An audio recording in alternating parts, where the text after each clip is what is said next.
I feel like I got caught doing something. Ooh, I'm sorry. I was messing around with my plant and I don't know. Let me stop. Hold on. Hold on.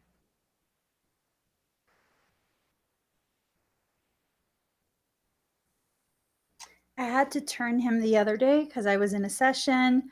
I didn't want him to get burned. He's my boo.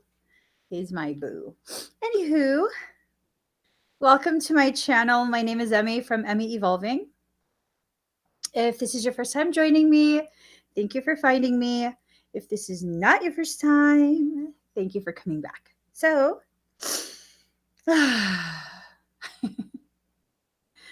my gosh. Oh my gosh. Okay, anyways, let's get started. I'm going to be doing a reading for Pisces, Sun, Moon, Rising, and Venus.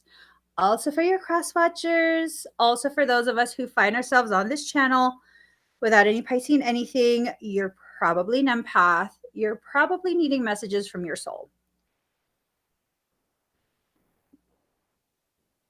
So we got some big stuff going on today. Not for me personally, but just it's a lot of big energy. It's just big energy. Energy. I don't know, you guys. It's one of those days. It's just one of them things that a girl goes through when she's awkward inside. Today I asked what the reading was going to be about. This is what I heard. This is what I heard. This is what I heard. Yeah. Be patient. It's hard for them to admit this. Okay. So be patient. I don't know who you got to be patient with. Maybe you got to be patient with yourself. I'm just, you know what? Let me, I gotta, hold on. I gotta shuffle these cards differently. It's just a weird vibe. Here goes. One more. All right. Pull those cards. Okay. We'll pull these cards, just a couple of them.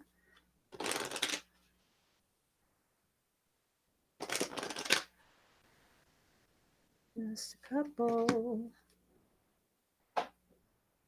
I love these cards.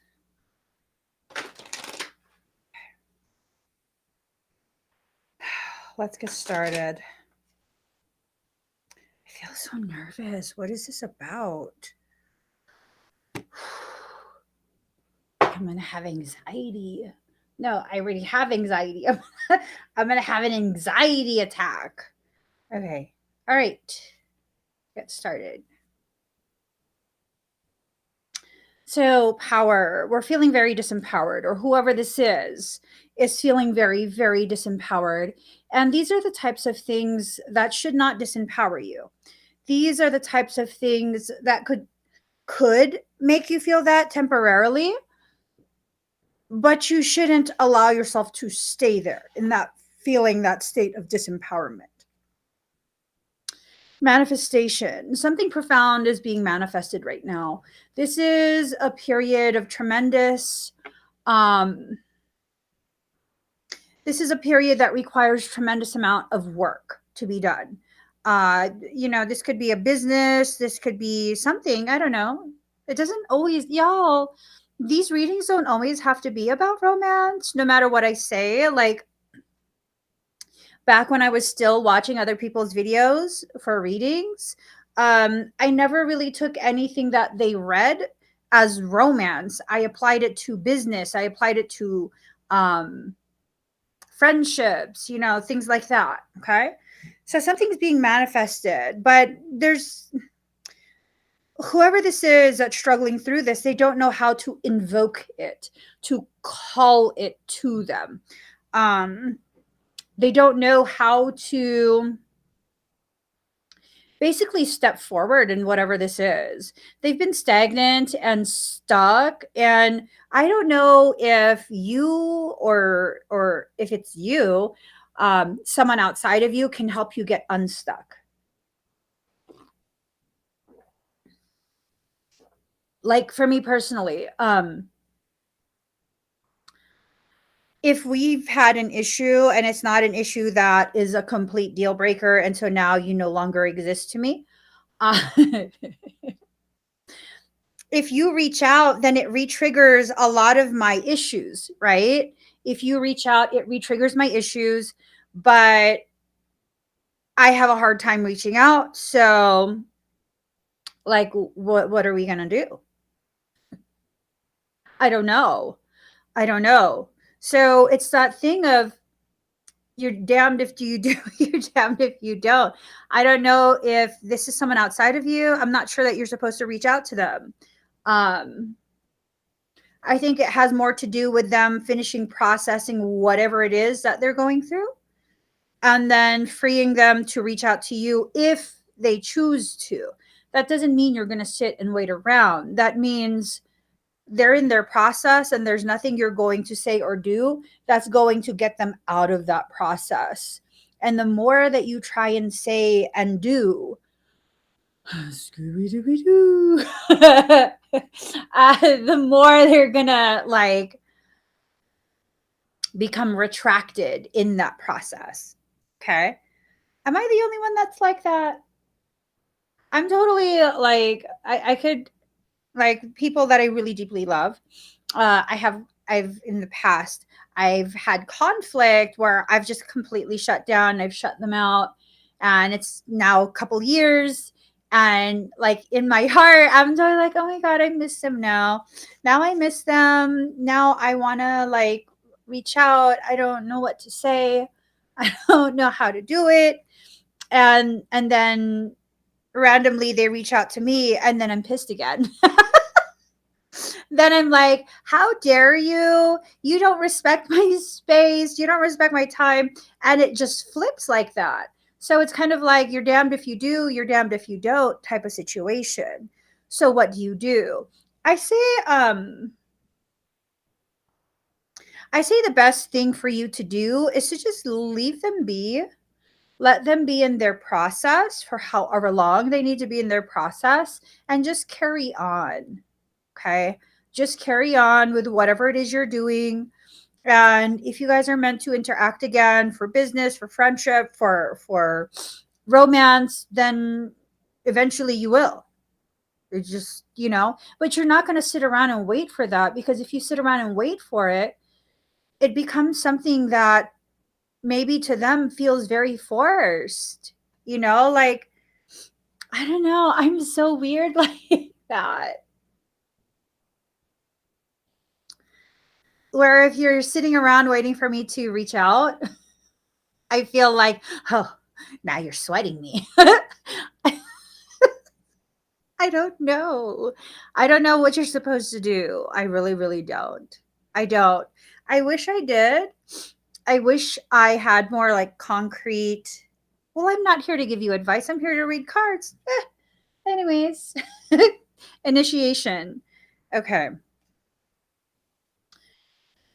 What I get from this card, you're either going to rejoin someone in their stagnant place, their static state of toxicity, static state of toxicity. Okay. Or you're going to move forward to places that are not toxic.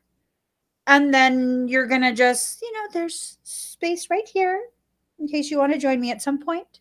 You go do your toxic thing. There's space right here in case you want to join me. Okay. I'm not forcing you. I'm just saying there's space right here. It's not being held exclusively for you, but I'm just saying right now there's no one here. you know? Like when I talk to my brother, my brother that I'm helping, if he's having a toxic day, I tell him, ew, you're being toxic. Call me when you're done. He'll tell me that too. being able to love the other person, to be honest enough to let them know, like, I'm really not feeling you right now. I'm not pushing you away, but I'm not feeling you right now. Let me know when you're done with whatever cycle you're cycling through, and we can reconnect then. Dedication. Ooh, whoever this is, whether it's you, whether it's another person, and you're cross watching, you cross watch. No, I'm joking. Whether it's you or another person, um, you're very dedicated to whatever this is. It's this sense of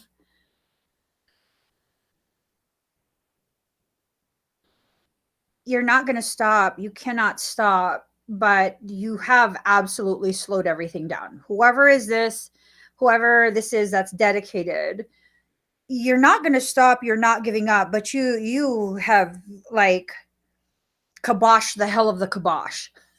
You know what that means? You've slowed it all down like to a screeching halt almost. It's just like it's idling. The engine is idling and it's in neutral. Have you ever driven stick shift? For those who know how to drive, um, what do you call it? A manual transmission. When you pop it into pop it into neutral, it just kind of coasts.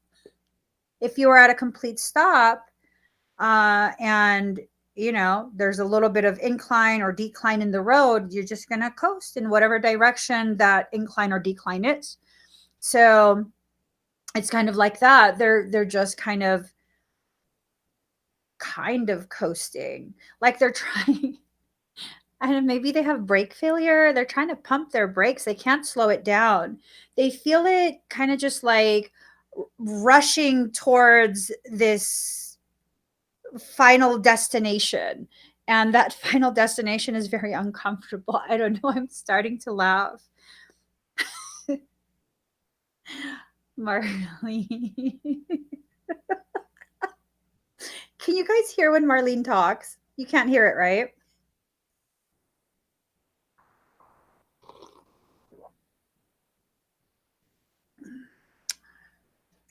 Awkward silence. Wand, intention. Someone has some sort of intentions. I don't know that they're bad intentions. Maybe you have multiple people that this reading is going to apply to. At least one of them does not have bad intentions towards you. At least one of them has very loving, very pure intent. They just don't know how to overcome things. They don't know how. I don't know. I don't know either. I don't know how you would overcome this. The balance has been put on its head. See, it's upside down. Um, are you saying I'm dark?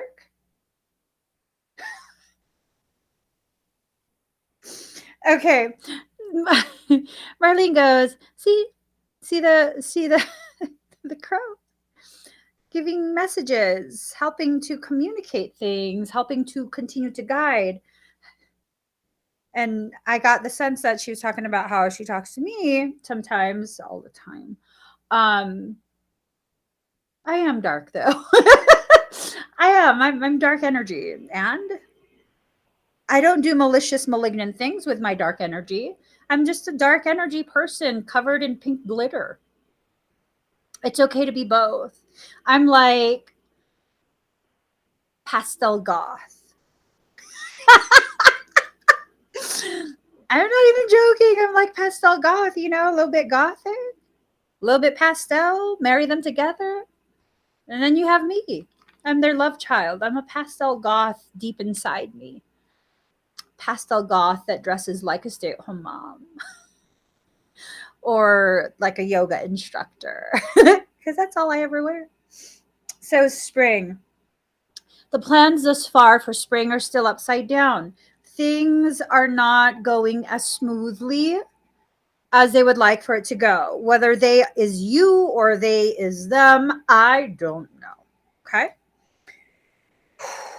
Okay, what's going on here? It's an odd sensation. This is this. This is the same person. This is want to get away. Big heart, want to get away. Someone sees your big heart, they want to get away and go to you. That's what it is. That's what it is. I think I need to play some music and just chillax, just simmer in my stew. Starting to simmer. This is the same. This is the same. Whoever this is, it is the same, same, same. When I find who you are, I'm going to charge you for like 5 effing years of readings.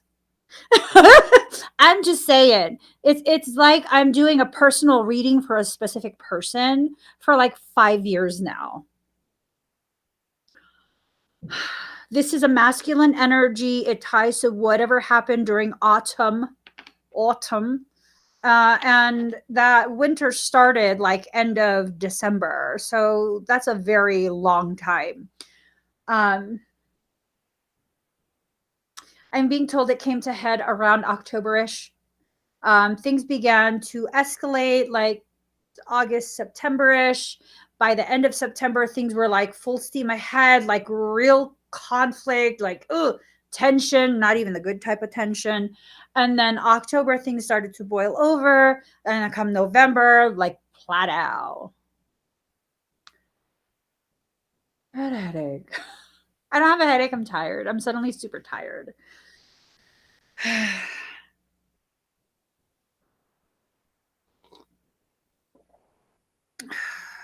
just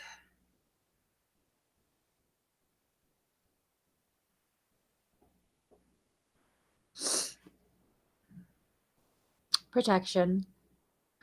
There's a lot of protection needing to be flung around. This is a self contained type of situation. Okay.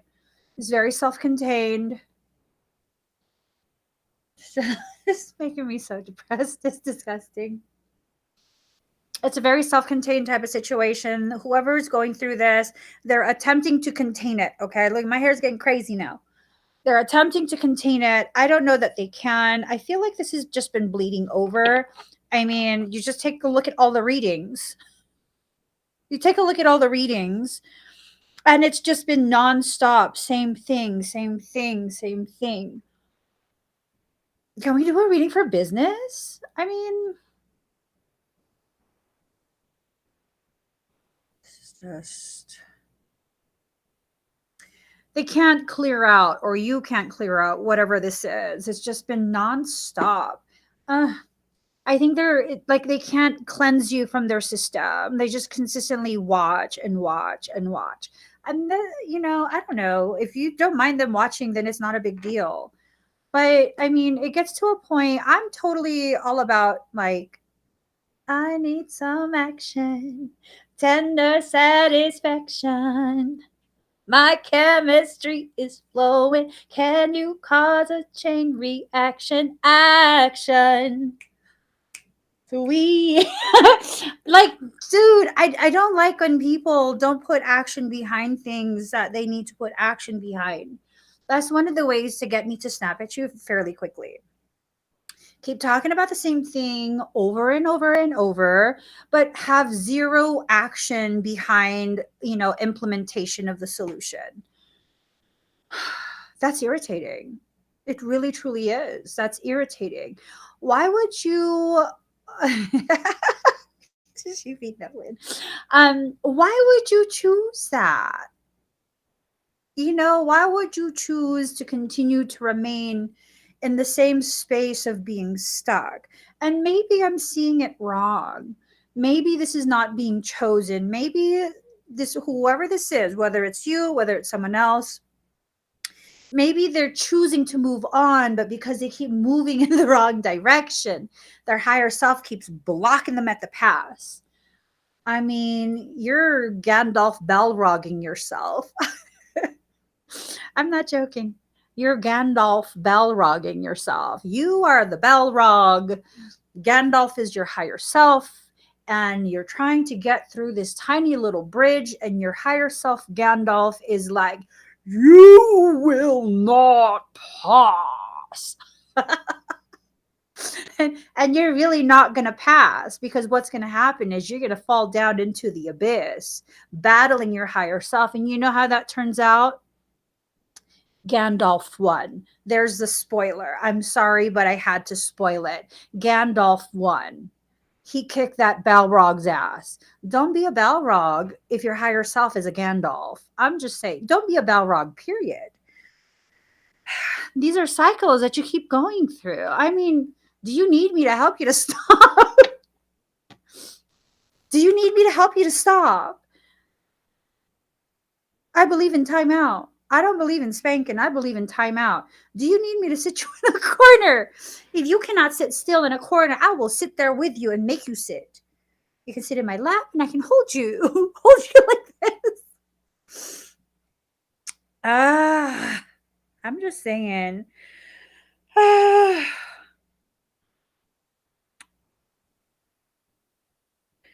Okay.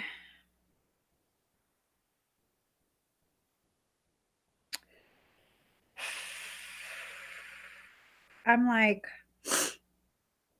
I need to just chill out. I'm just adding movies to my playlist because I need to chill out. I need to. I need to.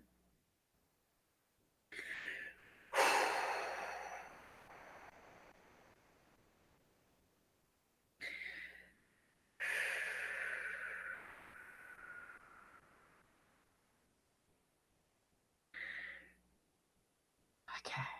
I'm good now. I'm good now. Golden Crown. So there's a lot of activity, there's a lot of communication coming through. This communication is probably from your higher self trying to instruct you through this period. Okay.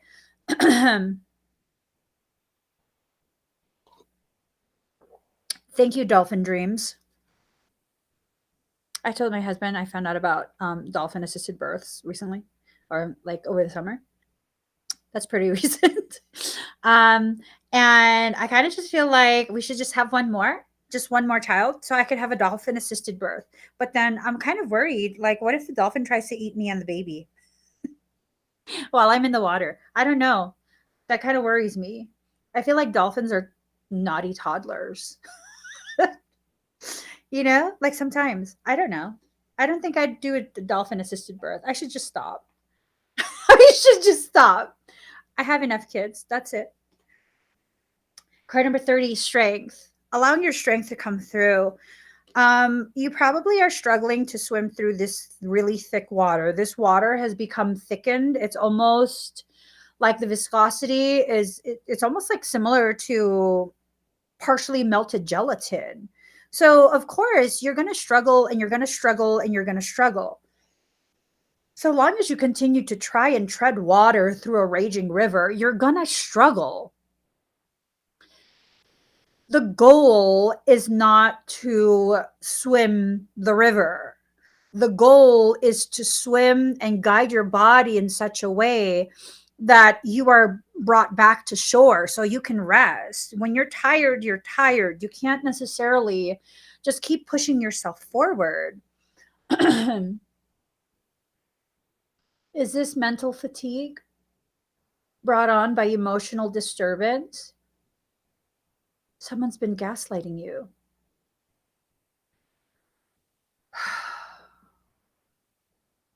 I struggle between the feelings of wanting to protect you and wanting to let you learn your lesson to the most stinging degree.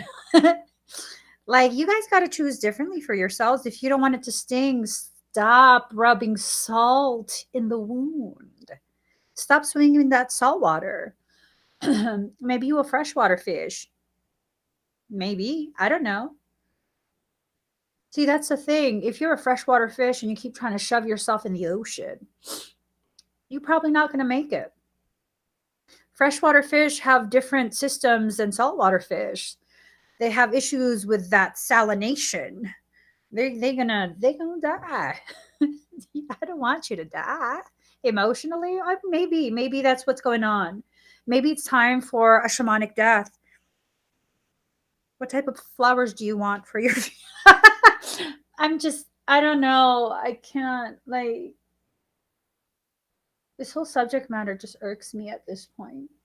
It irks me because I want to see change. I want to see a resolution. I want you to finally have some type of resolution for your situation. Situationships can last for several years, right? They're not necessarily short term. Sometimes we are so good at holding on to the very things that are the most toxic for us that we allow situationships to be fake relationships that carry on for far too long. It's like when you get a can out of your cupboard and the can looks like it's bulging out. That's botulism, yo. It's toxic. You're not going to get a rubber mallet and ever so gingerly, ever so gingerly tap on the bottle or the can to get it back to its original shape. You're not going to fix that. Toxic is toxic is toxic. I'm not even joking. Toxic is toxic is toxic. And maybe you're around because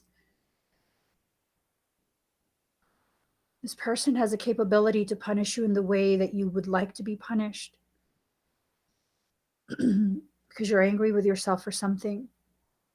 What are you angry with yourself for? There is nothing that you could have possibly done to justify this. I'm serious.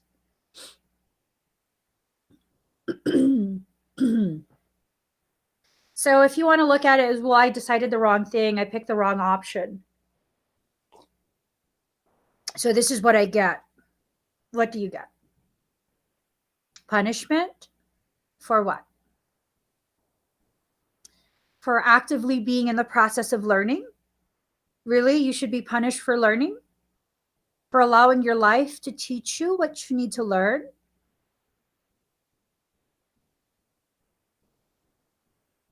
I'm trying to think of where my paddle is. I'm about to paddle your ass. I'm not even joking. I have a paddle and engraved on it is attitude adjuster. You need to be paddled? I mean, what are you punishing yourself for? You are a human being having a human experience. That's part of the human experience. Learning the nuances of causation and effect. That's part of what you're learning. And so you learned. You learned in a more struggle filled way, in a more painful way. Maybe that was the way you needed to learn that because you needed to learn it at a higher degree. Do you know that the more painful the lesson, the longer the lesson stays with you? Why are all my lessons extremely painful? Because they have to stay with me. If I'm going to be of this type of service that I'm supposed to be, I need to be able to remember these situations that I've been through. And so they have to be extremely painful. Because of the amount of energy work that I do, my short-term memory has been very greatly affected. Unless you did something to seriously traumatize me, I'm not going to remember what you did. Unless your energy is really absolutely poisonous to me, I'm not going to remember what you did. And if I don't remember what you did, then I can't stay mad at you.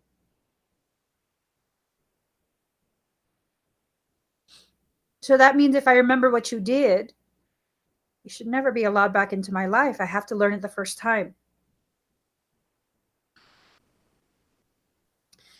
Leanne says, I think that's the biggest problem with us. To punish ourselves, we seek others outside of us to punish us so that we feel validated, deserving or not. It's so sad. Okay, if you want to punish yourself, maybe I should stop.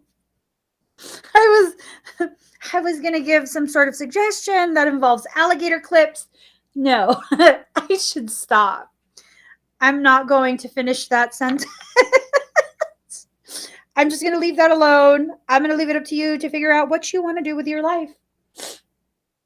Card number 33, transformation in reverse. So it's almost like this fear of what you're becoming. Mm-hmm. It's this fear of what you're becoming. And because of your fear You're interfering with your progression. That's understandable. It really, really is. That's understandable. It's still annoying though. It's making my heart palpitate. I think I'm gonna turn up my fan. Have me a Beyonce moment. All the single ladies, all the single ladies, all. Okay. No, I'm really like I'm having a total solar flash moment.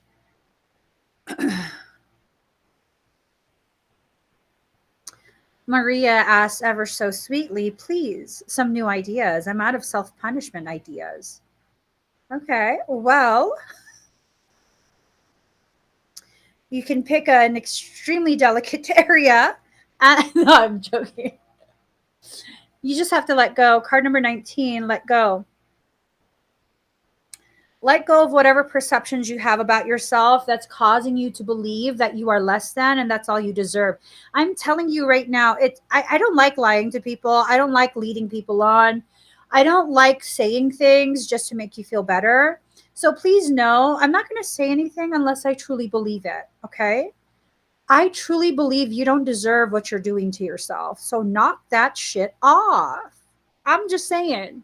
I do the same thing and it really benefits me when someone tells me to knock that shit off. Just like that. Sometimes I like aggressive communication. Oftentimes I don't. How can you tell? You can't. You're just going to have to try it and see what the divine dice will roll for you. You just never know what you're going to get with me. Card number 34, unconditional love in reverse. So that means you're not loving yourself unconditionally. Unconditional love is not about allowing yourself to remain in whatever toxicity that you're currently living in. It's about being able to see what you're going through, not condemn yourself, but make a judgment about the situation. When you make a judgment about the situation, you can begin using that judgment to be the very fuel to help you get out of that situation. You know what I'm saying? Card number 2, balance.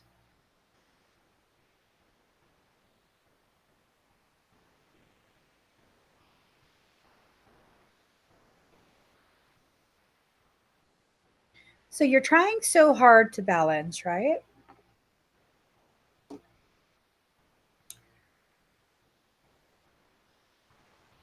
Instead of trying to balance, if balance is your goal, the way to achieve balance naturally and sustain it long term is to find your center point.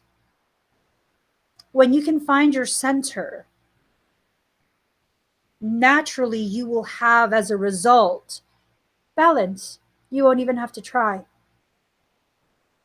The moment you begin to live in such a way that takes too many people's opinions into consideration,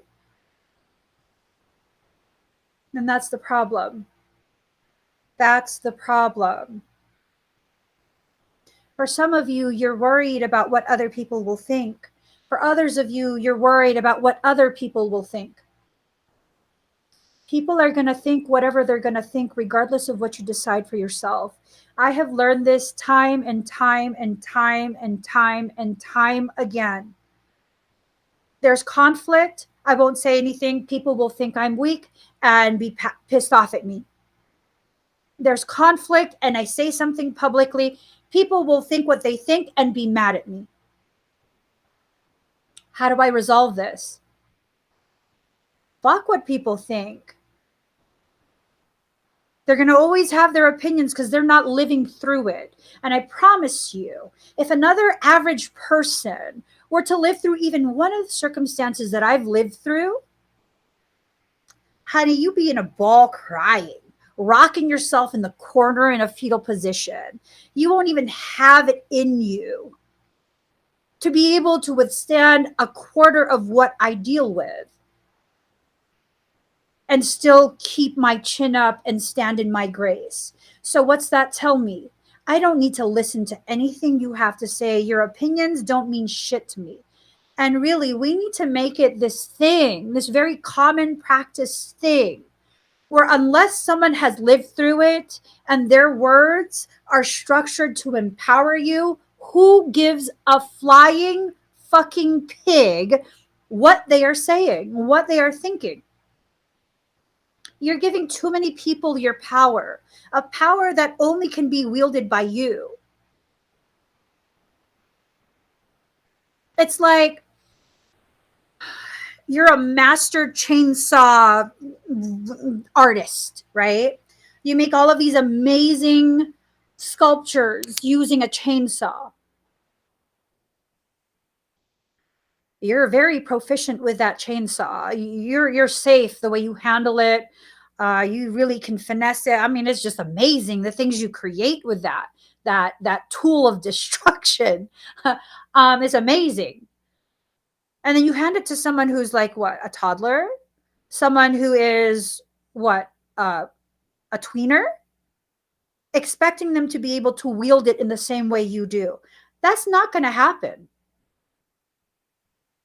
That's not going to happen. And then you're holding the piece of wood. And then you wonder, how come I'm injured? I listened to your advice.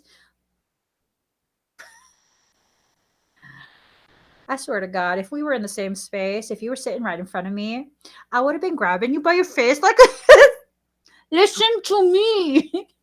I'm just uh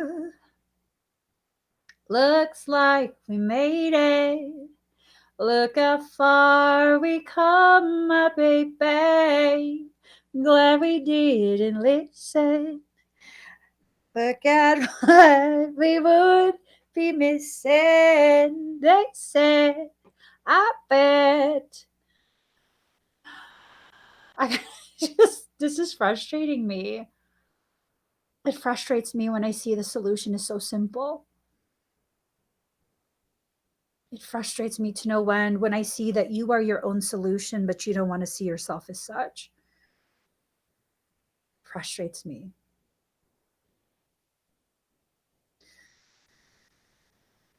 Riddle me this. All right. Humor me and riddle me this. How is it that I, who's never met you in person and spent one on one time with you, can see the greatness that you are? But you, who's been present for your entire life, fully aware of everything you have survived and continue to thrive through, are choosing to believe you are incapable of seeing this? Riddle me that. Riddle me that.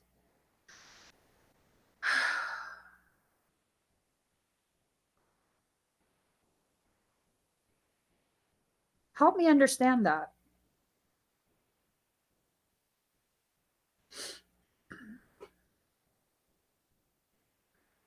Right?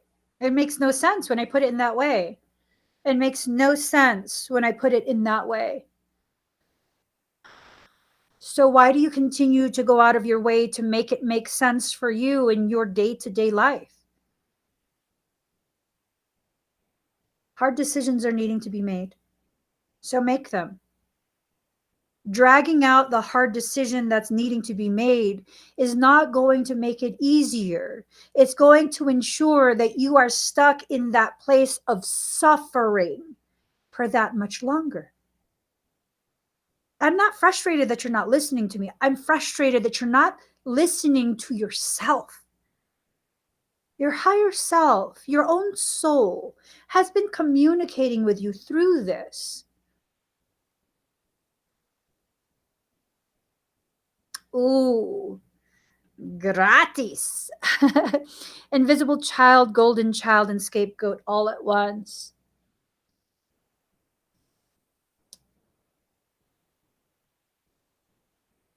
You don't have to multitask in that way. You don't have to be that efficient that you are all three all at once. And then you wonder why you feel insane. You wonder why you feel like there's progress being made, but it's not. You're gaslighting yourself. Unfortunately, I do this from time to time as well. I gaslight myself into all sorts of different situations. It sucks. But guess what? It adds to my nuanced understanding of myself, my journey. It adds to my personal power over myself and my journey. It's not a waste of my time. It's not evidence of me lacking something. It's evidence of me retrieving the very understanding that I have lacked without knowing that I'm lacking that nuanced understanding. It's quite the opposite. It's quite the opposite. You're being positioned to free yourself from what? I don't know, some type of emotional tyranny. Some type of emotional tyranny. It's up to you. If you like it there, just be honest with yourself and you like it there.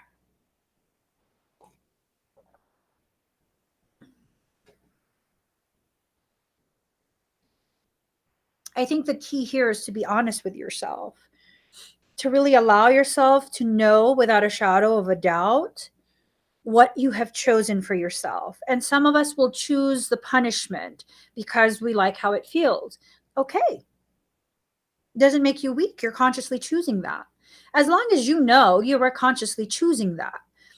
Because as long as you know you're consciously choosing that, you are now empowered to know that you can choose something else. And it doesn't matter how long you've chosen that. You can change your mind at any point. Like, I know I have committed probably, I think, more than half my life at this point to my relationship. My husband has committed his life as well.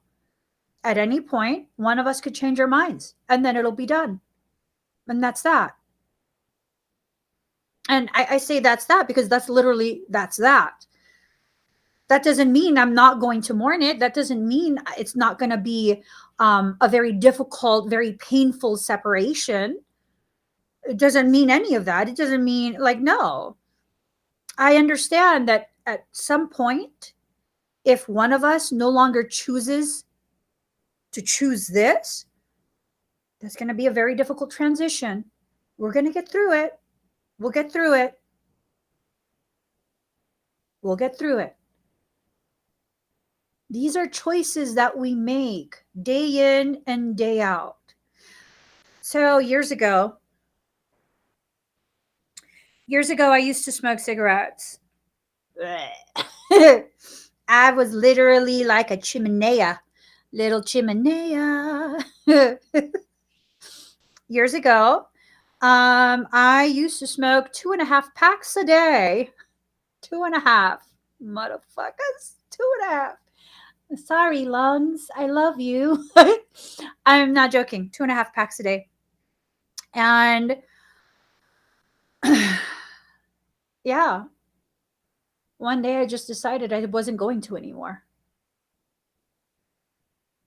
I just decided, like, I'm done. I'm done poisoning myself. I'm done feeling sick. I'm done coughing up tar. I'm done. I'm done. And whatever I'm using cigarettes to kind of um, pacify myself over, no, I got to face it now.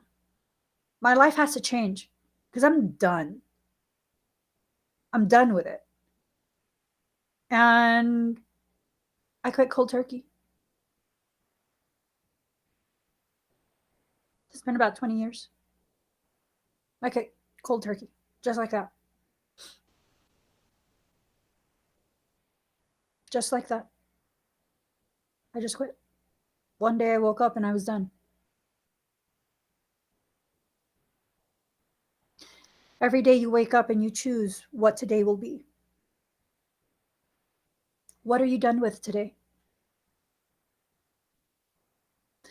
What are you not done with today? How will you implement this decision into your life today?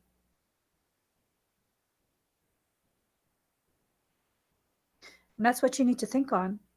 That's what you really, really need to become aware of is these conversations that occur between the self and the soul, conversations that are largely ignored by the self, simply because the soul is so profound in its communication that it ends up triggering cognitive dissonance within the soul. There's many things that I just woke up one day and I said I was done. And my life changed profoundly after I decided I was done. And there is no way you're going to sit there and try and convince me, well, but you're just so different, Emmy. You can do things. I can do things because I choose to, not because I'm so different from you that you're incapable and I'm not. F out of here with that bullshit. Yeah.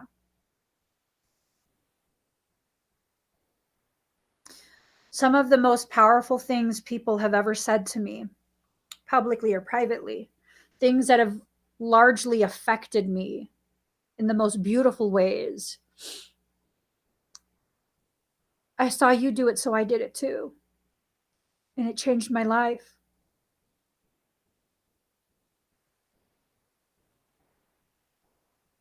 It changed my life. And I'm like, oh my God. Wow. And I don't feel it like I'm powerful. I feel it like, oh my God, you lent me your throne room. And I'm so grateful. Like really, truly, genuinely, wholeheartedly grateful that you allowed me to serve as that level, that depth of gravity, that I was able to bring you back down into your life again just by watching me do the same thing for myself. This is not just one person, not just two people, not just five people, not just 10 people. I hear this time and time and time again over the years that I've been publicly visible. I hear this. And it doesn't make me feel like I'm above you. It makes me feel like, oh,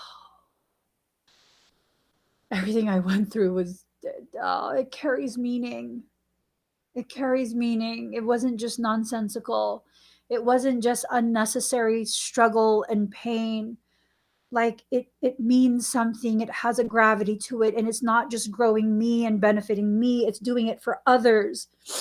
So, yes, soul, I will still continue to go through the things that your bitch ass, keep putting me through. I swear to God, I'll fist fight you, soul, but I love you, but I don't know how to feel.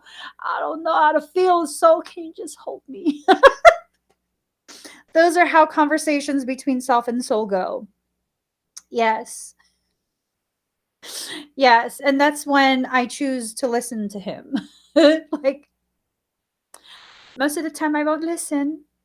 That's why Michael talks to me so much. He's not instructing me. My soul is. We're playing Michaela telephone. Yeah. Yep. We're playing telephone using Michael as our communicator. We're not friends right now. Me and my soul, we're not friends. We're frenemies most days. I love him though. I love him. It's okay. It's okay. I told him, well, that's what you get for choosing to make me so hormonal all the time. Should have known. Should have made better choices, soul. I'm joking. I don't say that kind of stuff to my soul. I'm just like, why? Why do you always make me go through things? Yeah, I question it too. Don't worry. You're not the only one that be questioning things. You're not the only one. It's okay to question because it's in that asking of the question that you open yourself to receive the answer, right? It's when you ignore the answer that you begin to have issues. I've got issues. You've got them too. Okay, card number 8, choices, but it was in reverse. So this is a lack of acknowledgement that you have other options.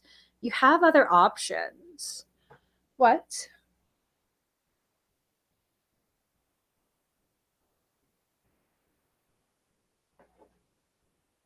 I don't know what that means.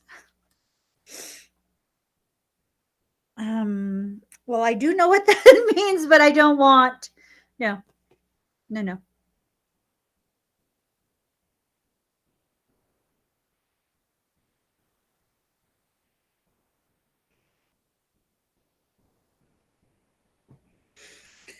Okay, let's just keep going.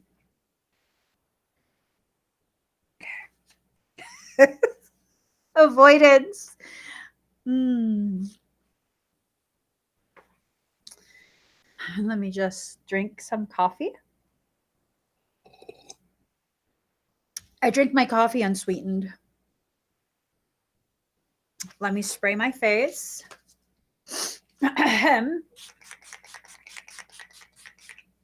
Mm-hmm. And this right here, let's spray that. Let's spray that right there. Get it to calm down a little bit. You want to curl so bad? Go ahead. Curl. Do your thing. When we wet you, you do your thing, okay? I'm going to tuck you back here while you figure out what you want to do here. And then we're going to carry forward. Here goes. Card number 36, 12th house, escape. The lunatic, the lover, and the poet are of imagination all compact. Mm, it all comes from the same source. It's like your imagination sometimes is a very thing that causes you to experience periodic lunacy. Mm-hmm. It's time to get on point. It's not a time to ignore or overlook what's there. Things may get fragmented. A lot of what's going on with the energy of things, it's definitely fragmenting. Okay. A lot of what's going on with the energy of things is going to cause you to feel as though you're being pulled in so many different directions. Um, so many different this, so many different that. What are you going to do with it?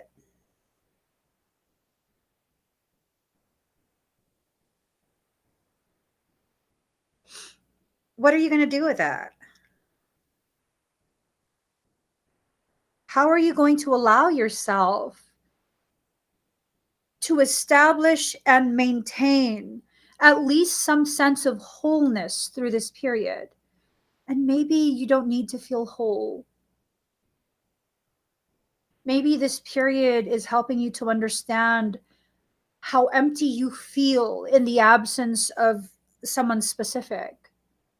And it's not to say that you feel empty in their absence because you're supposed to be in a romantic relationship.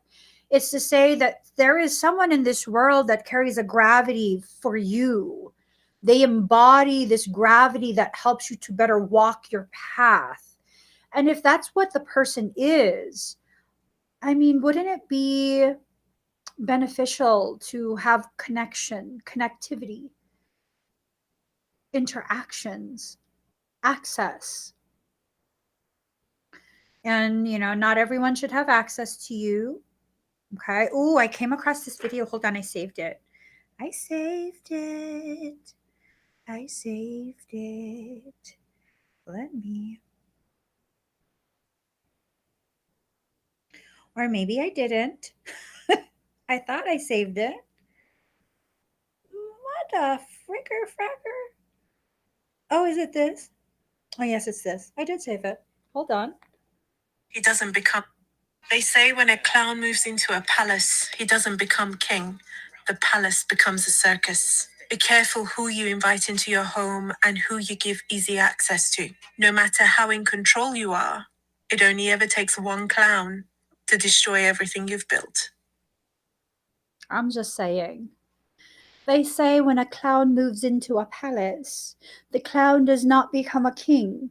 Instead, the palace becomes a circus. No matter how much self control you have, be careful of who you allow access into your kingdom. Okay? And I found that to be so potent. Like, yo, are you hanging around too many court jesters? These clown A mofos that keep trying to convince you to act a clown as well. No, no, don't do it. Don't do it. Be careful of who you allow to sit on the throne. You never know if they'll decide to not get off of there. Okay. I would say a tyrant and a clown are the same thing, except the clown uses humor to subvert you, uses foolery, whereas the tyrant is more outright in their intent.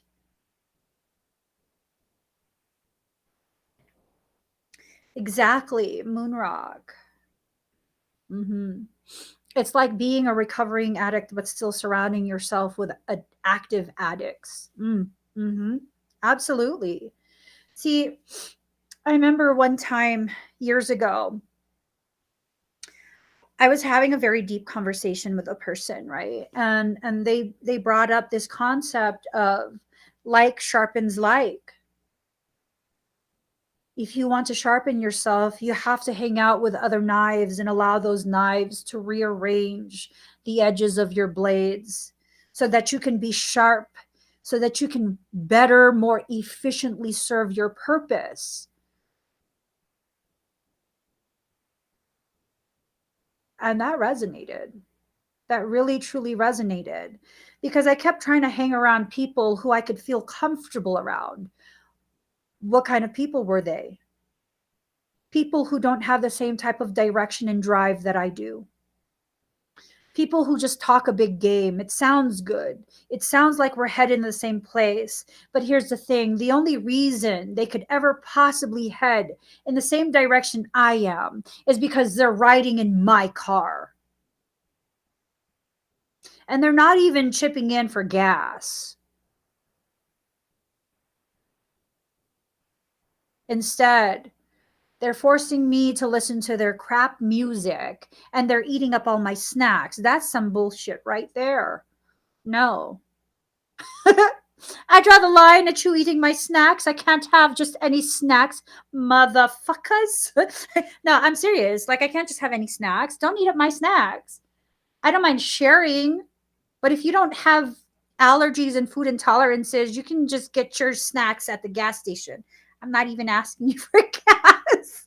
Oh my God, that just became a real scenario for me just now. Oh my gosh.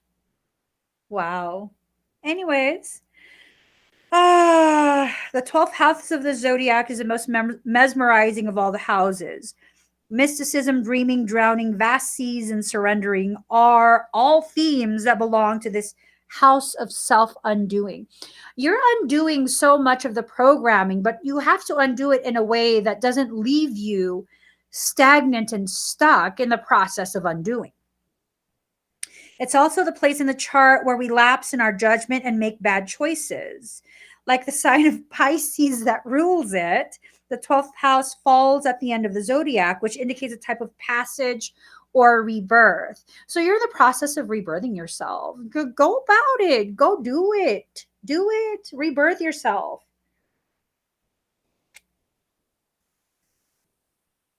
Ooh. So then there's this question of like, if I rebirth myself, you know, what if they don't want to wait anymore? Don't worry about that. Whatever's meant for you will always be for you.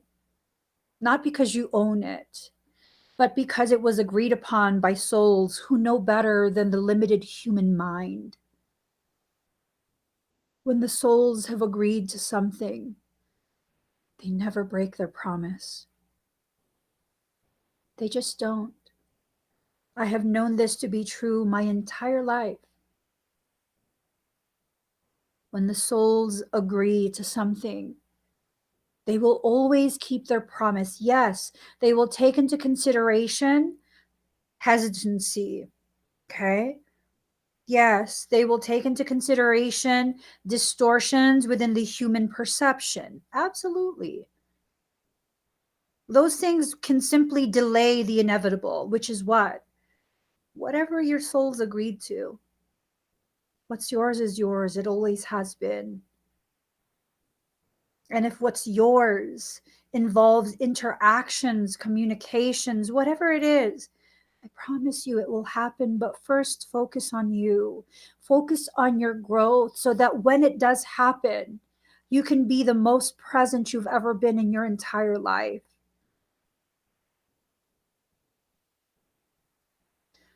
Your happiness, your sense of fulfillment, it's just on the other side of that fear. It's just on the other side of whatever it is, that's whatever it is. It's just on the other side of that. So then it becomes a thing of, what are you afraid of? I think for some of us, we have to recognize we're not afraid of reaching out to someone, right? We're afraid of what happens when we do. We're afraid of what if they do accept me? What if, what if, what if? How about this? You can't control the other person. How about follow what your heart is telling you, has been communicating to you for quite some time, and allow things to play out in whatever way they're meant to play out. Give the other person the opportunity to decide for themselves exactly what it is they're going to decide. You don't get to dictate that. You don't get to pre plan for that. You get to simply present a situation and allow them to be free to decide for themselves how the situation will affect their own life. So, I'm sorry, what? Even though astrologers refer to the 12th house as the gutter or garbage dump of the zodiac, yo, mama. I'm sorry, what? Really, though, I'm not an astrologer. I'm astro illiterate. Do they refer to the 12th house as a garbage dump, the gata, the gutter of the zodiac? Have you guys heard of this? I think I've read this before, but right now it just really offended me. To those who think the 12th house are the gutter of the zodiac, yo mama and your grandma, both sides, paternal, maternal, what now? You want to gutter me? Okay, that's fine. You will. Okay, let me stop. Who the hell? Okay, you know what? Anyways, anyways. anyways. Anyways. I don't even know what I'm reading. I don't have my glasses here. That's fine. That's fine. We'll figure this out. Okay. Evolved souls and the doomed live there. Within the 12th house are the highest of the highs and the lowest of the lows, ruled by Neptune, the planet of confusion and drunkenness, prisoners, shut ins. I'm feeling really attacked at this point.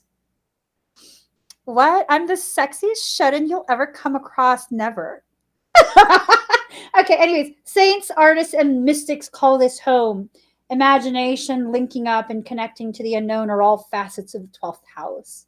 It is where the material and non physical worlds connect. It's both the beginning and the end. So we are God. I'm just saying. Okay. Michael says keep reading and pay attention. Okay. The 12th house offers bliss, spiritual fulfillment, the meeting up with twin flames. Promises of losing yourself as some beautiful other, emphasis on the air quotes. But it might be like trying to hold on to a cloud. This house of poetry and oceans is enchantment. It's where we lie to ourselves as well.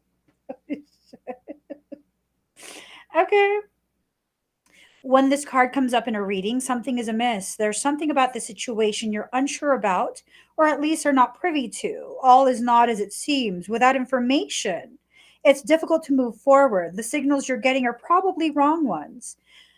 Okay, so this is like someone doesn't want to do something unless they're guaranteed of something else. And, you know, If you want to take that approach for whatever the situation is for you, you're guaranteed to not have the outcome that you are wanting. Because if you want that outcome and it requires you walking towards that outcome and you never walk, you're never going to have that. So you do whatever you want for your life, but take accountability for when you are putting yourself in stagnant situations. Okay. Let's see. The warning with this card is not to look to others for fulfillment or to give others or to others to give you your purpose. At least not at the current phase. It's either the incorrect time to attempt this or you're looking in the wrong crowd. Okay? Ew. Dissolving of boundaries. Don't dissolve your boundaries. You can adjust them. Don't dissolve those boundaries. Being under the influence of something or someone. Okay. Seeing friends as enemies and enemies as friends. I'm wondering if there's someone in this person's life, your life, someone's life, I don't know. I'm wondering if there's someone in this person's life that keeps trying to malign whatever they're attempting to do, trying to misalign, malign, interfere with all of that. Uh-huh. Secret enemies, exploitation, visions. Mm-hmm. I don't know. You guys need to decide the kind of people you're going to have in your life because that's what's going to greatly determine the type of life you're going to live. If you're going to continue to be surrounded by people who are not of the proper quality, you're not going to have a quality life. That's just plain and simple. You're giving me anxiety, Marlene. You give me anxiety. Card number 8, Chiron healing. The wound is a place where the light enters you. Feel like she's Buddha palming him. She's Buddha palming him. She's shaking his brain case, shaking him awake. Is what it is. Girlfriend, what you gonna do with that long ass? What is that? I don't know what it's called, but it looks like a hatchet on a long stick. Look at that. She's not joking. She's not joking. Their faces. Look at the. She looks like ain't nobody got time for that. She looks like she just ain't got time for that anymore. My nose is suddenly itchy. Inside, my nose is itchy. Okay. Anyways, healing must take place before you're able to deal with your matter. Okay.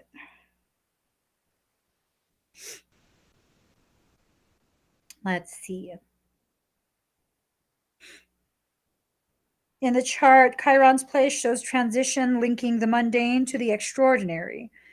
This heavenly body takes us on a journey through our darkness where we pass through to the next side and strengths we did not realize we had until we passed through that black space.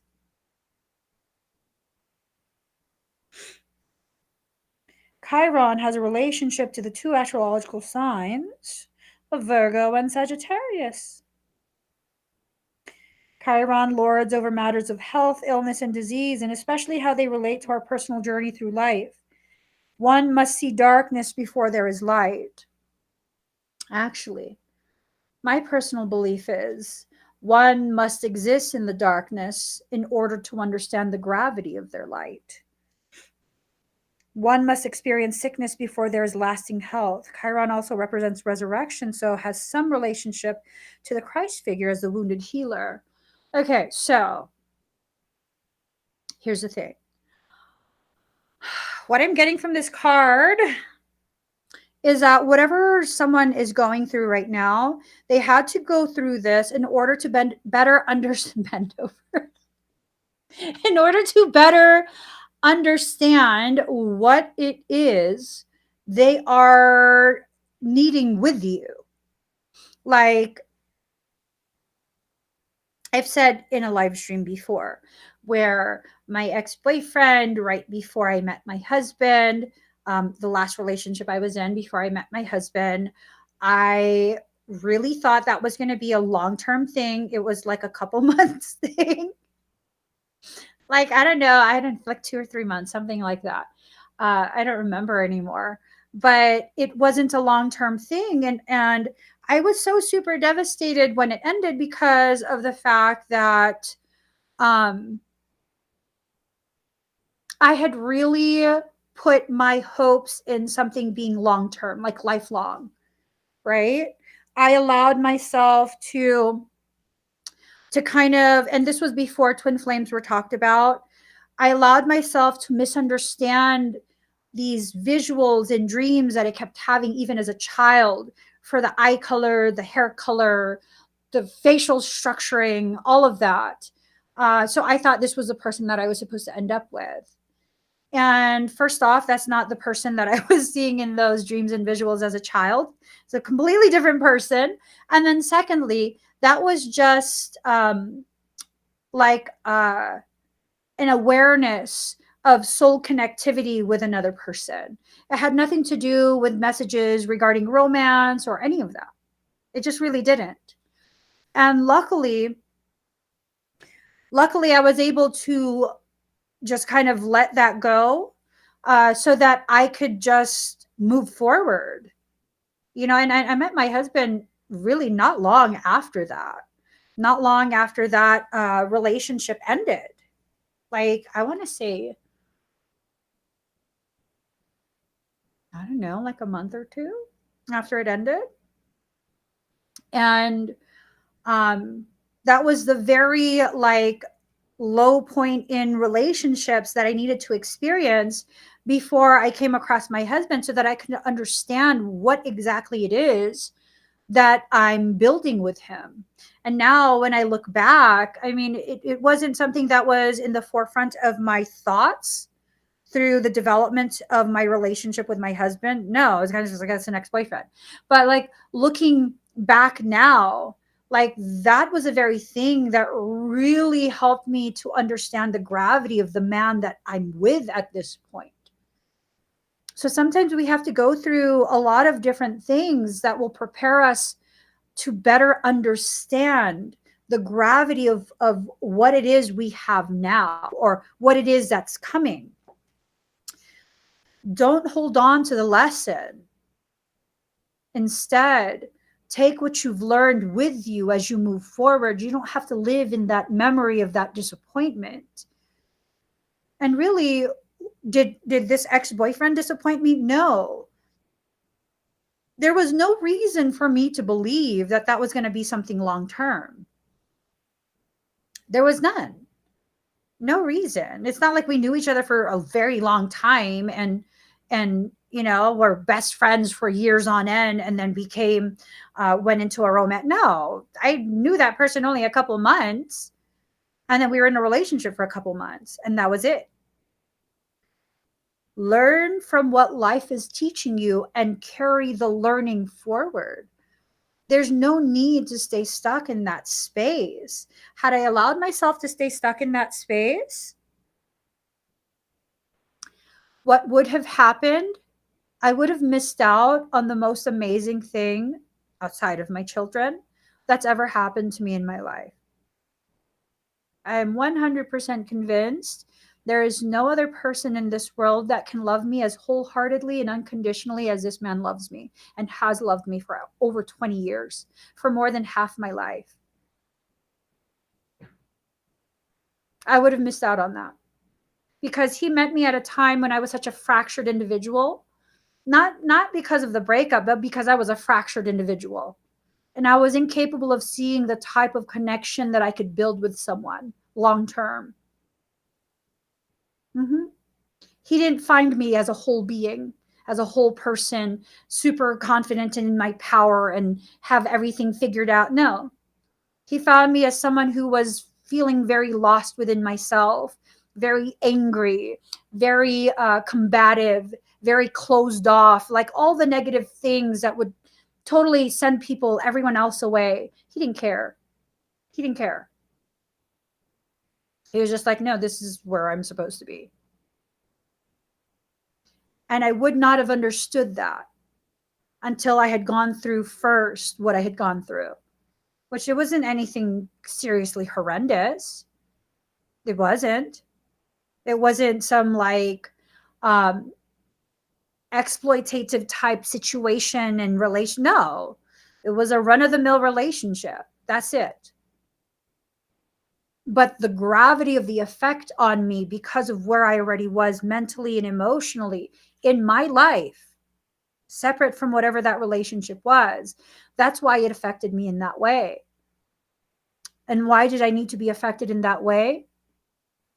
So that I would be primed to receive the type of loving and nurturing that my husband was capable and willing to give me without me having to ask, without me ever having to ask. So we have to allow our healing to be something that occurs in the way that it's meant to occur. Because if you had let me decide back then, I probably would have thought that my healing needed to occur in a mental institution, that, oh, I'm just a really depressed person. I'm just miserable with life and, all of these things. But are you really depressed? Are you really miserable with your life? Or do you feel that you are because society is telling you that if you don't live by these specific standards and have these specific things on this specific list, that you've somehow failed, you've not, become a good person. I'm seeing a lot of this programming really affecting the young people, the tweeners, the teens. It's a program. It's a program. Now, if it was just because I've had several people who are dear to me come to me privately and talk about some of the struggles they're having with their teens, their tweener teens. These are all kids within the same age range. Okay. Why are all of them having the same gender identity crisis?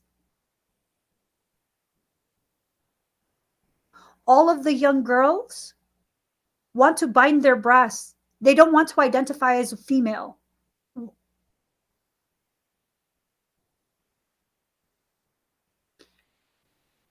When they all have the same struggle, that's programming.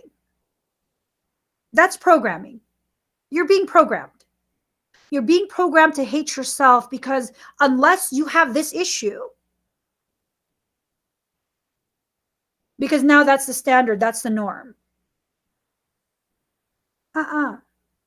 No. They did this when we were teens. They're doing it to the teens now. They're going to continue to do it. And someone has to be a voice here. Someone has to be a voice of opposition to a lot of this programming that's taking place. Like literally, I have more than 5 young girls who I know, yes, Kitty Claw, same exact storyline where they have to change their name. You cannot call them by their name anymore. It has to be a gender neutral name. They have to bind their breasts and you have to, or no, enough. Enough. I'm not saying you're not having an identity crisis. I'm saying you're having an identity crisis because you were told to. At which point, that's no longer an identity crisis. The root of that is programming. They've done this for every single aspect of our lives. Every single aspect of our lives. At some point, you have to stop listening. I don't know what the solution is for these young people, Kitty Claw. Sarah Soul says, my daughter doesn't have that problem, but a lot of her friends are, and she's 12. That's around the age range. For all the people that have talked to me, and it's quite a few, the age range is between end of 10 years, like 11 years old, till about 14-ish.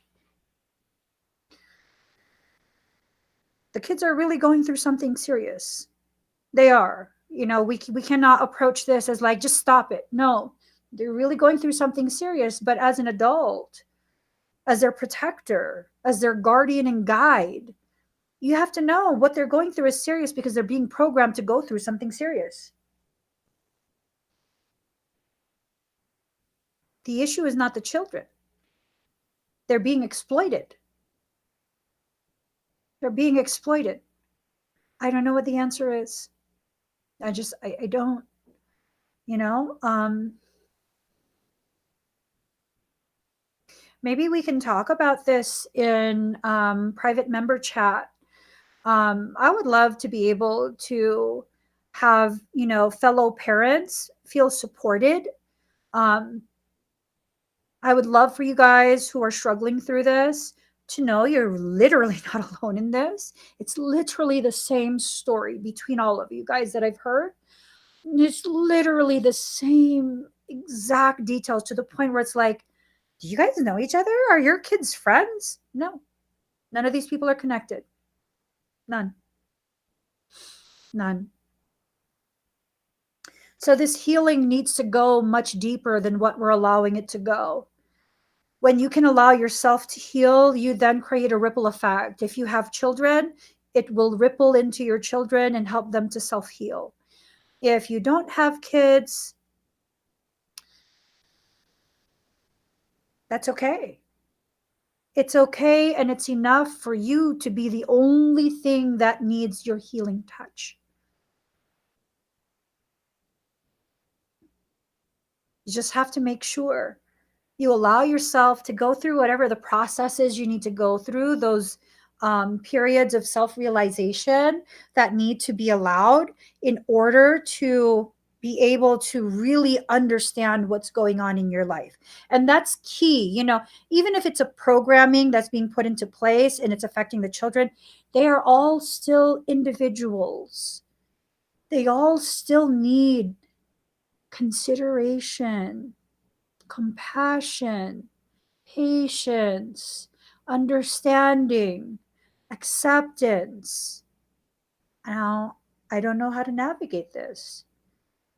It's my hope that I think I'll see if I have time later today, or actually, I think I have time right after this live stream. I'm going to pop up a member chat. If you'd like to be a part of that conversation, go to thesoulsanctuary.love. Memberships are available there. And once you sign up, you can definitely have access immediately. The website is structured to give you access immediately to the member section, and you'll be able to join us in the conversation. But this is huge. This is huge. I feel like it's an amplification of a lot of the programs that were designed to internally dismantle us in a very malignant manner. It's a continuation and an escalation of that. What we went through as kids, the kids now are going through something far more severe, you know? So let's see. Chiron was a Greek word for man horse. In myth, Chiron the centaur, the wisest of all creatures, has a wounded healer, or was a wounded healer, and self-enlightened shaman. He was wounded in the flank and was almost crippled, but he was rehabilitated from his wounds and sickness to pursue the healing arts through the guidance of Apollo, god of light.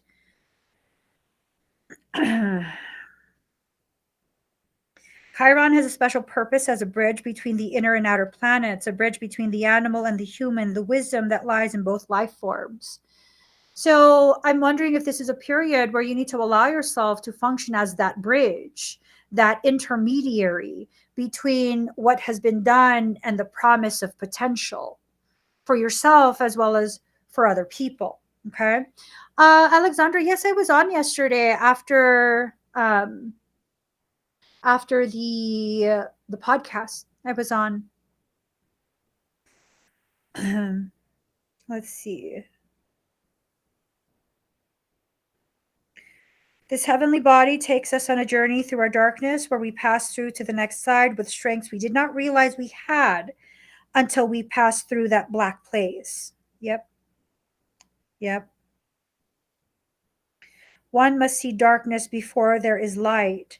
This is a card of great transformation. Therefore, in many ways, you are rising from the swamps. Chiron's energy says that once we are able to heal ourselves, we can also take this gift or wound and learn how to restore others. So that's definitely something you need to make sure you allow yourself to fully witness, accept, and implement. Witness, accept, and implement. Witness, accept, and implement. That is how you become the most powerful version of yourself to date. Witness, accept, and implement. This is also a time of teaching and learning. Certain sorrows of the deep past may be surfacing, so be careful of repeating old patterns. So, going back to the whole topic at hand, let's see what the title was. Be patient. It's hard for them to admit this. So, I assume it was hard for them to admit the gravity of you in their life the last time they were around. I'm assuming this is another cycle, a return of the same type of thing. Cycle, the top of the other deck, choices. Okay. This is another return of whatever that was that wasn't finished off. And maybe this time around, both of you can choose what is the healthiest for both of you instead of allowing ego to be so front and center. Yeah.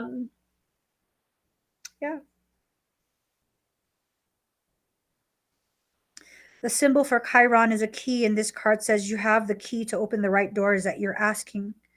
To do this, you'll have to work with the wounded or the downtrodden in some way. So if this is true, now's the time to save yourself and others. Maybe you are the wounded. Maybe you are the one that's downtrodden. I have a piece of poetry that I or not poetry. Um, Rachel wrote this quote for me. I said it a while back. Let me find it.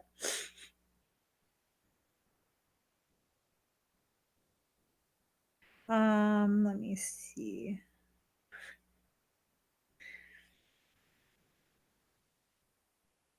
It says, you have to allow your consciousness to stretch.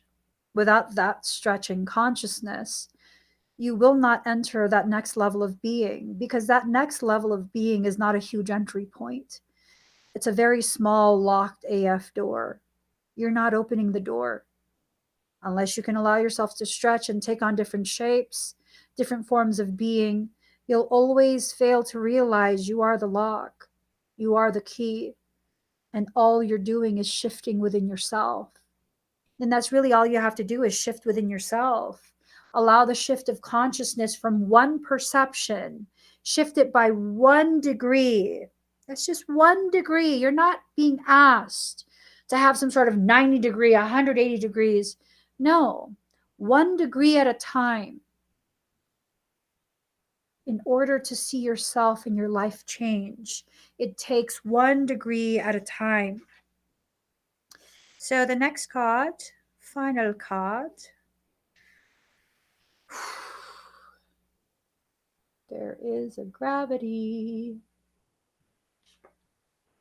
There's this energy that just feels so familiar.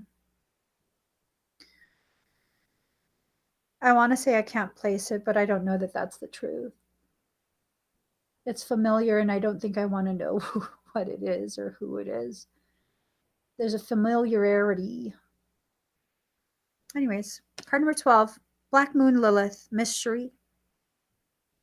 In revenge and in love, woman is more barbaric than man. Nietzsche. It's time to be careful. Think of what might manifest over anger, bitterness, or revenge. And I think, really, honestly, you've already been living through that. You've been living through the manifestation of your anger, your bitterness, your revenge. Your desire to hurt someone's feelings because they hurt yours is what has caused this result of both of your feelings have been hurt for how long now? Really, do some math. How long has it been?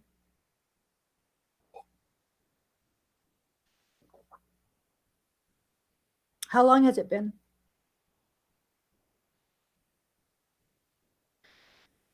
What you have worked so hard for may collapse.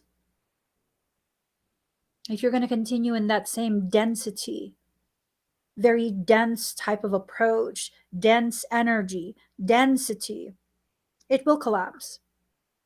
And you'll find yourself right back at ground zero, surrounded by rubble. Yeah. You're going to have to start at square one. You're going to have to clear all that out again, relay a new foundation. I mean, if you need to go through that again, you can. You have that option. But that's an option, that's not a guarantee. You are not being forced to go through that again. That is something that you're going to have to choose through what options you select, right? So let's see.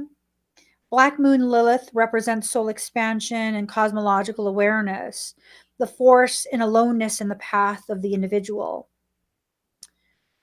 Let's see. As a shift in power and consciousness, Lilith symbolizes destruction before creation. Lilith is the ancient goddess of mystery and transformation. Let's see.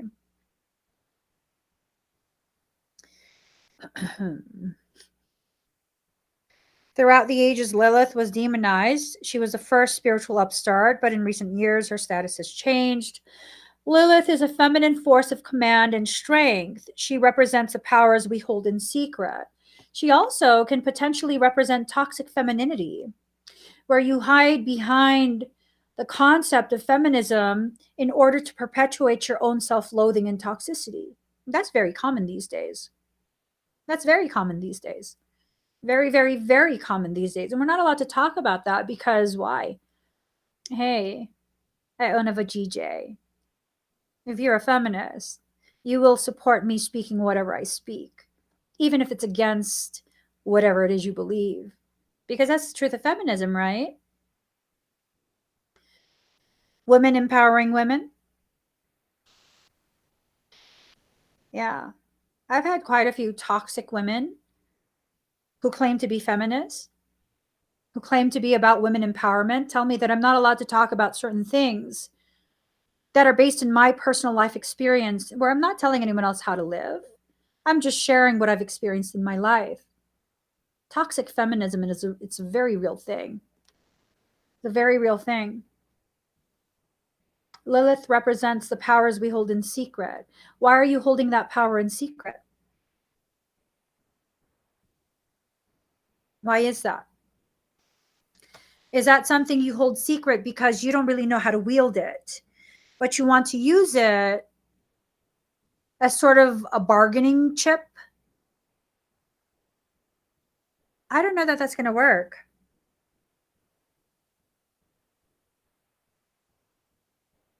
Hold on really quick, okay?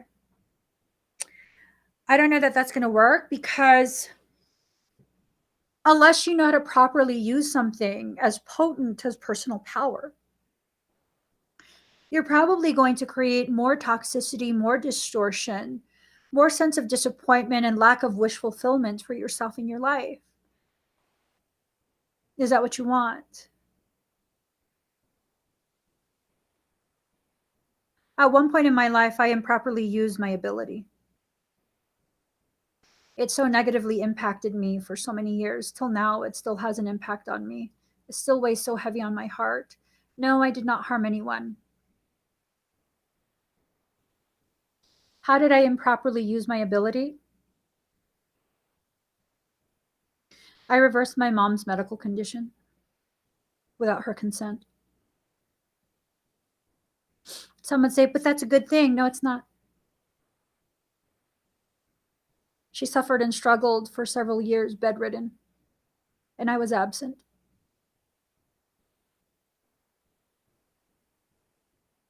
That wasn't okay. That wasn't okay. That was an irresponsible use of my ability. That's the only time I've ever misused my abilities. The only time. Never again. Not after what I lived through, what I witnessed. Never again. No.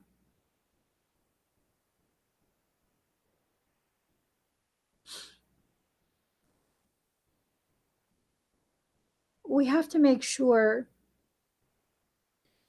whatever it is we've experienced does not become the end all be all where you are stuck and you refuse to grow beyond it. I could have allowed myself to be stuck there. I could have shut myself down. I could have used that to justify a self attack so profound that I would just shrink away from my purpose and forever be obscured and hidden away. How is that helping me doing that? It's not. Because then, I'm an overthinker. Absolutely. I overthink everything. I would then use that as another platform from which to further attack myself. Like, what kind of person are you, Emmy? You made all these people dependent on your thoughts and your opinions and these readings, and then now you're withholding yourself. You're mean. You're horrible. I know I'm not the only one in this live stream that does that, where you go out of your way to look for reasons to attack yourself, to make yourself out to be a villain. I'm sorry, but you suck at being a villain. You're not a villain. You're an unrecognized, unacknowledged wounded healer. That's fine. You can keep cutting into your etheric flesh, but just know the more you cut into yourself, the more you're going to have to heal yourself when you finally are done with this cycle of self-destructiveness. We all cope in different ways. Am I encouraging that form of coping? No, I'm not. Not at all. I don't think it will help you. I think it further confuses you.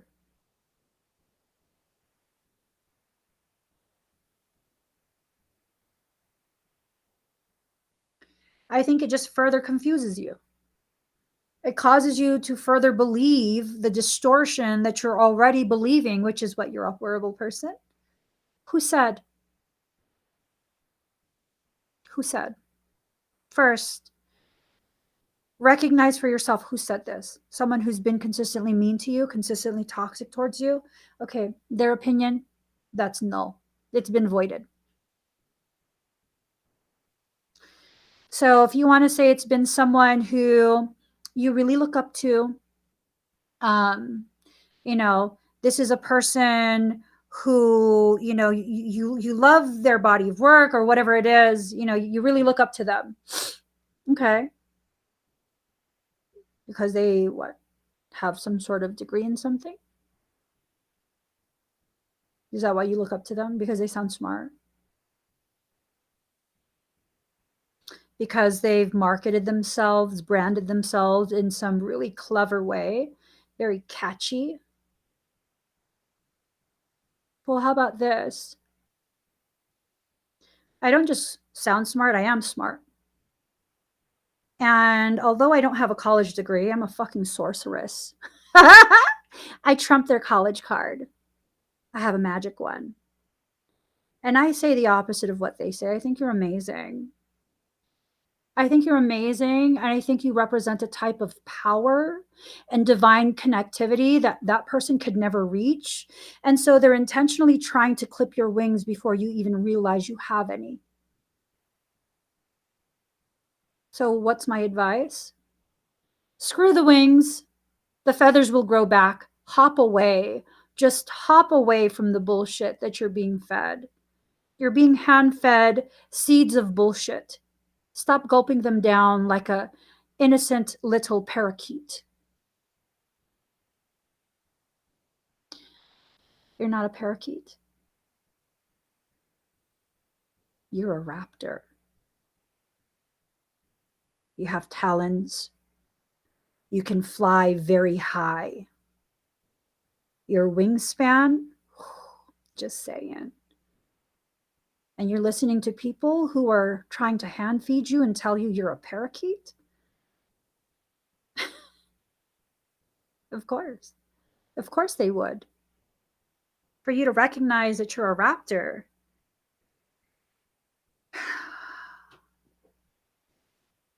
would remove you from their grasp.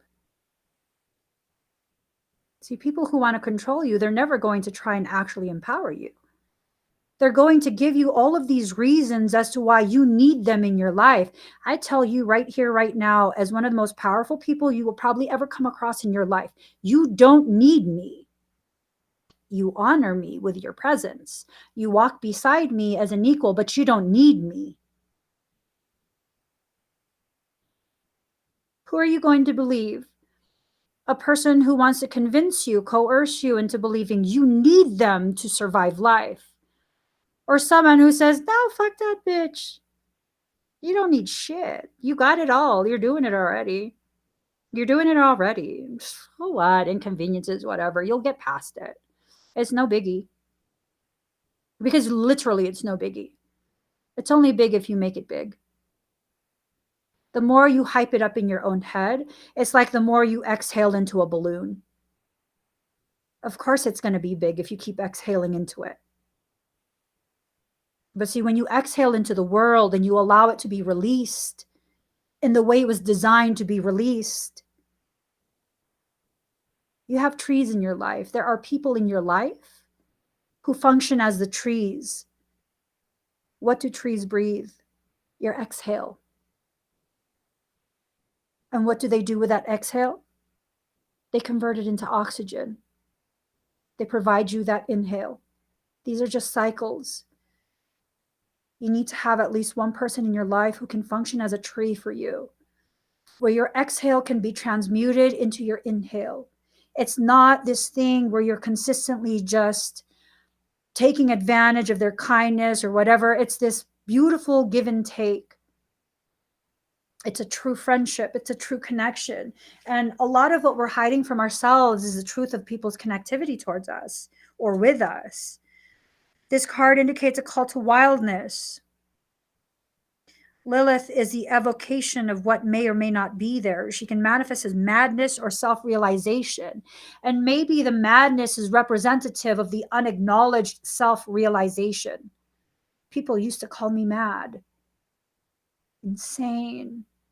I'm so weird because I know things I shouldn't know and I can't explain why I know it. I say things that make people feel uncomfortable because guess what?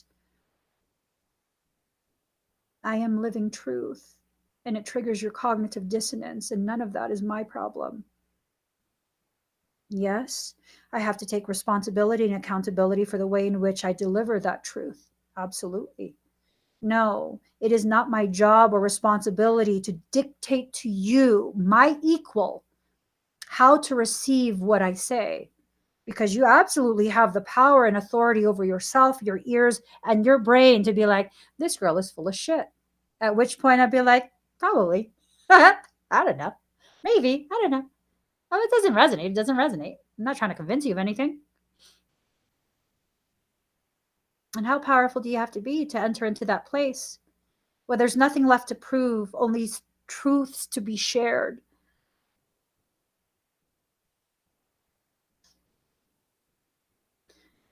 It's very difficult to go to war with someone who just exists. What, you hate me because I breathe? Because I use my breath to communicate? Okay. So I'm the asshole because you want me to shut up. Okay. That sounds amazing. Yeah. Where'd you get your line from? Do you see how that works, you guys? But here's the thing. Here's the key to it all. I'm not going to keep speaking to people who don't want to hear it, because then that's me trying to override your sovereignty. It's a whole different thing if I'm sitting in my room, live streaming on my channel, and you choose to join me here. I'm not going to go onto your channel, your profile, your post, and try and tell you that you're wrong. That's your space. And because I know I conduct myself in that way, gather up all your little rocks, right? I love crystals too, but you're full of shit. That's my logic. The moment someone tries to tell me that I don't know myself as well as they know me is the moment I lose all respect for you. Now, if you want to have communication, if you want to have dialogue, right? Where you talk a little bit, I talk a little bit, we hear each other, we communicate with each other, we share ideas, no forcing, just sharing, like, what do you think about this? Oh, I think that, and all of these wonderful things. Then it becomes something healthy, something empowering for all involved. That's amazing. But the moment you start to come into my space and try and tell me, well, and mind you, I have theological indoctrination from kindergarten all the way through high school. I graduated from a private Catholic school. The moment you come to me and start to tell me that, no, you're wrong, Jesus said this, not that. Well, how about this? I was actually alive and part of his life when he lived. You want to tell me I remember wrong? No, I'm being weird. That's right. I'm being weird. AKA, Emmy, how dare you make it so difficult for me to, override what you know for yourself and what I'm just regurgitating from someone else. How dare you, Emmy?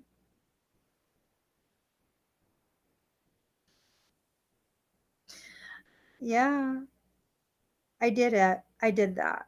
I chose to do that. I consciously chose to do that. What now? Not a damn thing. Not a damn thing. When we allow other people to have that much power over us, we allowed it. Even if you're not aware that you allowed it, you still allowed it. Passive permission is permission. At the end of the day, permission is permission is permission. Permission is permission is permission. So retract your permission. It doesn't have to be a war. The truly powerful ones, it's not a war. You know why it's not a war? Because those who truly live with honor, integrity, they live by the laws of Bushido. Bushido. Yeah. If I know I can destroy you, what's the point of fighting you? That's like subduing a child. What's the point? What, to prove to you? We already both know. The only reason you're challenging me is because I'm the most powerful thing you've come across. You guys ever notice that? Because I used to wonder, like, what is it about me? Why do people keep trying to fuck with me? Start shit with me. I'm over here just minding my own business. I don't fuck with nobody. What the fuck is going on here? Well, it's not my fault you identified me as the most powerful thing you've come across. And now your cockamaniac brain has encouraged you, along with your demons, to use me as a benchmark for your power, meaning challenge me. It's just like the rules of the wild. You challenge the most powerful thing, right? That's not my issue that you identified me as that. That's not my issue. I'm over here minding my own business. I'm just minding my own business. And when you continuously mind your own business and live in that way, what do you really have to be afraid of? Let them form little committees to try and talk about you. The fact is this: they believe in your power more than you do. That's why they do that to you. Yeah, I didn't ever think I was some sort of benchmark that people could use to gauge their power. Like, what is wrong with you? For real. Why are you like that? Why do you function like that? Like, I mean, thank you for the vote of confidence, but who told you this? Who taught you to be that way? Like, what's wrong with you? Let's pull one final card and then I have to go. So members, I'm going to be starting a live stream, private member chat. I want to talk about some of the things that we're talking about Want to carry it forward with a conversation. Totally impromptu, but that's the benefit of the membership, right? I want to carry it forward. There are quite a few different topics that are really potent things to talk about. Things that we really are just, okay, boo, look at you. Okay. Maybe I do need to take up archery. I'm just saying. Someone, please tell me that I'm incapable so that I can be challenged enough to actually get off my ass and go find our archery equipment and take it on up. I'm going to learn archery. That's it. I've just decided. You don't even need to challenge me. I've just decided. I'm going to do it. I just need to find some time. Okay, card number 42, final card of the day. Kali Kalmasa Nasini. Card number 42. 4 is the number of self. 2 is the number of guidance. 4 plus 2 is 6. 6 being the number of divine vessel, which is allowed to hold, receive all of that divinity, divine knowledge, divine whatever. Okay?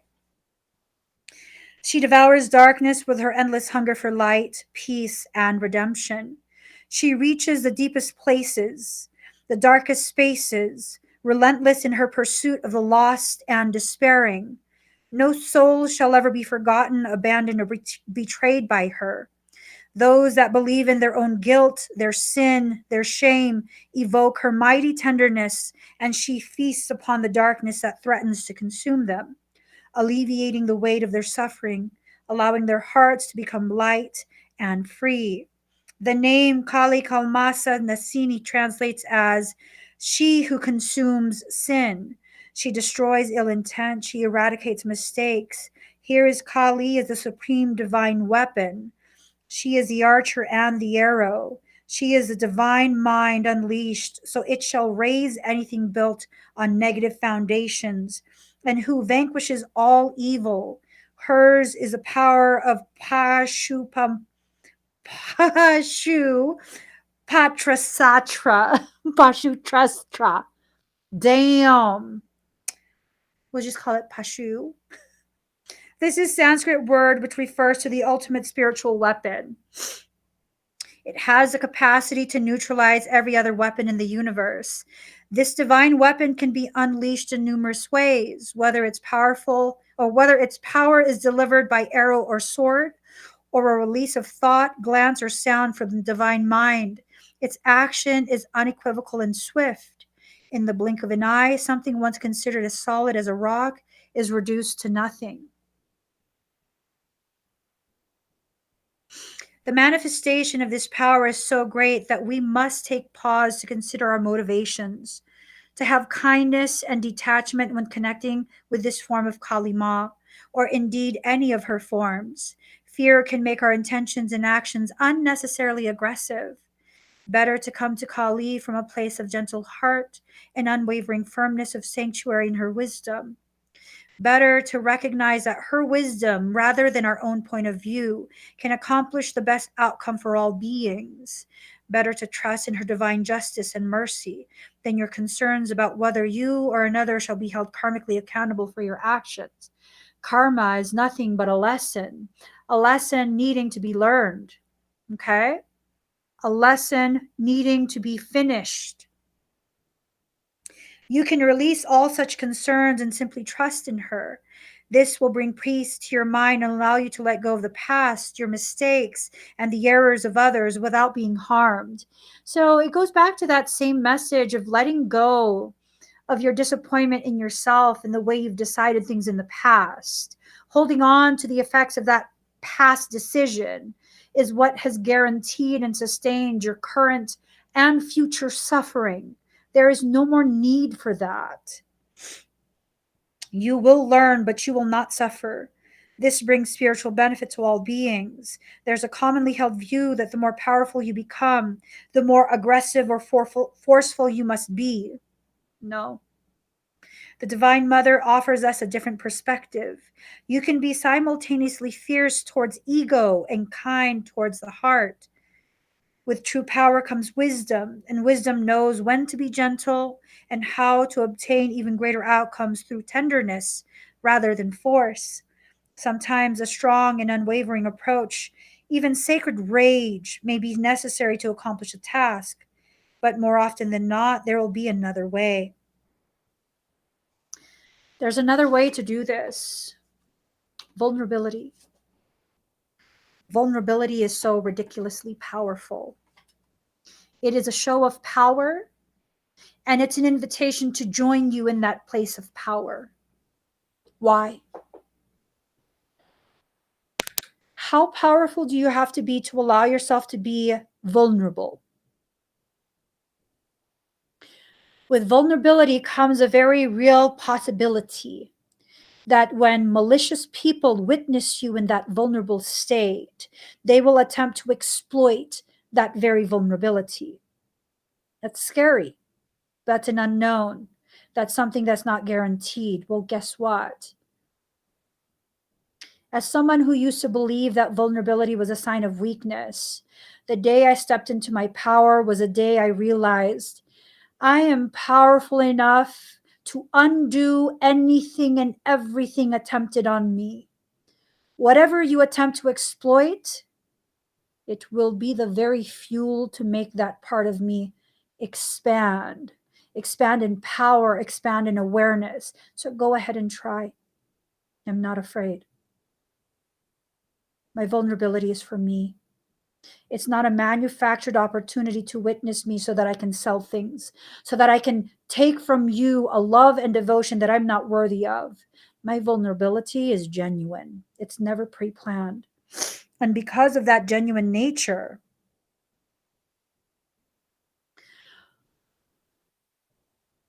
the amount of potent power in that. One thing I realized about myself, I become the most powerful I possibly can be when I'm vulnerable. Because it's in that vulnerability that I don't have my shields up, that I'm not hiding the truth of me, my realness, my rawness, my truth. And when I don't hide that, you know what happens?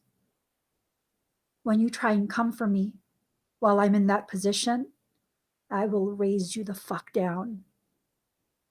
And I won't hesitate. That's powerful. That's powerful for someone who's always been afraid of what I can actually do. That's powerful for someone who always, always, always restricts how much I allow to tap into myself, my truth, and my power. So whenever I'm vulnerable and people try and come for me, thank you. You're still a bitch ass, but thank you. Thank you for affording me the opportunity to tap deeper into my divine power. Your time and your presence is done. Get out of my life. I don't need you to do it again. But thank you for the way you did it this time. Carry on with your life. Because I promise you, you come back around here, I'm going to do more than paddle you. I'm going to do more than paddle you. And it's going to hurt. And unless you want that, don't come back around. And if you do want that, you'll be sorely disappointed because that's the very thing I'll choose to withhold from you. I get to choose my life, my options, not you. Although you can see where all the buttons are that serve as all the triggers in my life, my emotions, motherfucker, you don't get to touch any of those buttons. Not without my permission. Not without my permission. You're not going to play me like a game board. I don't think so. I don't think so. You want to play games? Go to the children's area. Only adults are allowed here. And you can absolutely live like that. That's perfectly fine. You can absolutely live in that way. So I invite you to join me there. Join me in that place of power where you don't have to prove anything anymore. You don't have to act in whatever way someone else tells you to act. You are free to be you and to learn and grow and expand. Let's continue this conversation over in the members area. Give me about 5 minutes. Excuse me. Give me about 5 minutes. I'll have all of that set up. If you would like to join that private conversation between the members, that chat, this link on the screen will give you the ability to join. It is thesoulsanctuary.love. We have so many different tiers of membership. I'm sure you'll find one that absolutely works for you. I hope to see all my members and hopefully new members in that conversation in about 5-10 minutes. I'll see you guys there. For everyone else, please give this video a thumbs up. If you haven't already subscribed, please do subscribe. Turn on that notification bell. Join me whenever I'm live. I'm live pretty much every day, 7 a.m. Pacific Standard Time. On Tuesdays, I do my Soul Sanctuary podcast, and that is at 8 a.m. Pacific Standard Time. I also do expedites, which are personal readings and energy work during live streams. And I have personal sessions if your situation requires a little more discretion. You can find all my services on my website, emmyevolving.com. You can join the membership, which includes exclusive Emmy Evolving content on thesoulsanctuary.love. There's only one membership. That's a perk of being a member. There's only one membership, and you'll find that membership on thesoulsanctuary.love. If you are listening to me via podcast, please interact with this track. Invite people who you know would benefit from something I've said today or any other track. Invite them to join and listen. That's all. Just listen.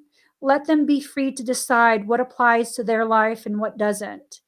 It's time for us to not just empower ourselves, but encourage the empowerment of the people we love the most. So until tomorrow, I'll see you guys. Bye, everyone.